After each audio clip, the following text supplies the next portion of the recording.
The musical Gypsy, which introduced me to Gypsy Rose Lee, does portray young Louisa's journey from vaudeville to burlesque, but her real life was clearly far darker than anything shown in the musical.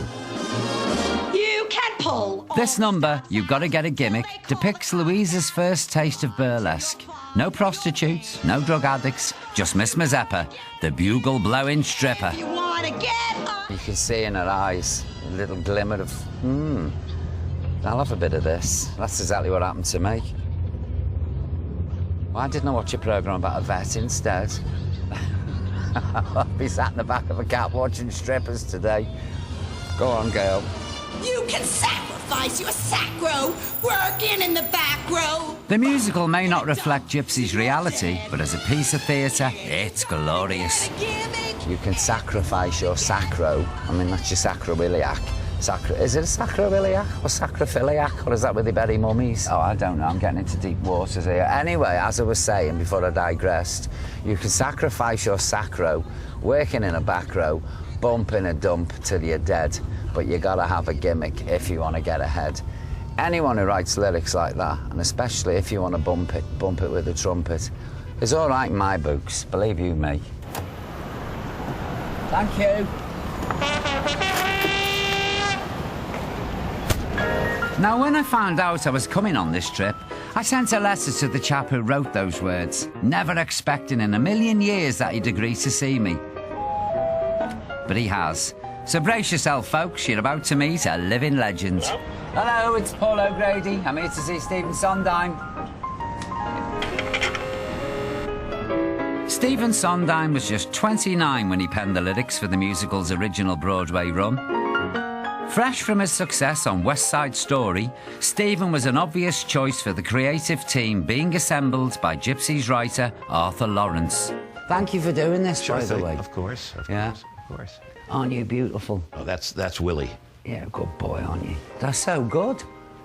I have to tell you this. Gypsy, it changed my life. Oh, that's nice. After I watched Gypsy, I was in the Marine Cadets when I was a teenager. I found this bugle and taught myself. You taught yourself to play? Yeah, yeah. It's not easy. So years later, at the Royal Variety performance, myself, Cilla Black, and Barbara Windsor did You Got to Get a Gimmick. Oh, come on, you did it? We did it for the Queen. So you've got me in a full gladiator giving it the bumps with the trumpet, with the head between the legs, with the Queen in the royal box. Absolutely did it, wow. It's semi-naked. That's funny.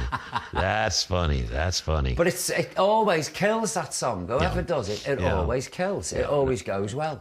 Stephen's genius as a lyricist was vital to the success of the musical. I love the playing with words. I was just trying to show how good I was at rhyming. Yeah, just showing off. It takes some sweat. And despite its liberal approach to the truth, the musical has been vital to preserving the legend of Gypsy Rose Lee. What was Gypsy like? I didn't know her very well. I met her twice. Yeah. Mostly shake hands with and be polite with. Yeah. She appeared for the first days reading because there were a lot of cameras around and we wanted the publicity. And the next time I saw her was on opening night. But that was part of the deal, was that she would not be allowed to interfere with anything. Arthur said to the producer, said, I cannot write this unless I have carte blanche. I have to be allowed to do anything I want. Yeah. But you know, you talk about the truth. The truth has nothing to do with telling a story on the stage. We need a bit of theatrical license. Right, that kind of truth-telling belongs in books. I should imagine that the casting call for the three strippers was very, very interesting. Yes. Where did you get the one with the trumpet, Mazeppa? Well, she, curious enough, was a distant cousin of Arthur Lawrence's. I don't know that she was a stripper, but she had this act, and she came in and she did her trumpet act and ended up blowing it by leaning over and blowing it. And we all fell out of our seats, and Jerry Robbins, who directed it, said, we hire her. Her name was Faith Dane.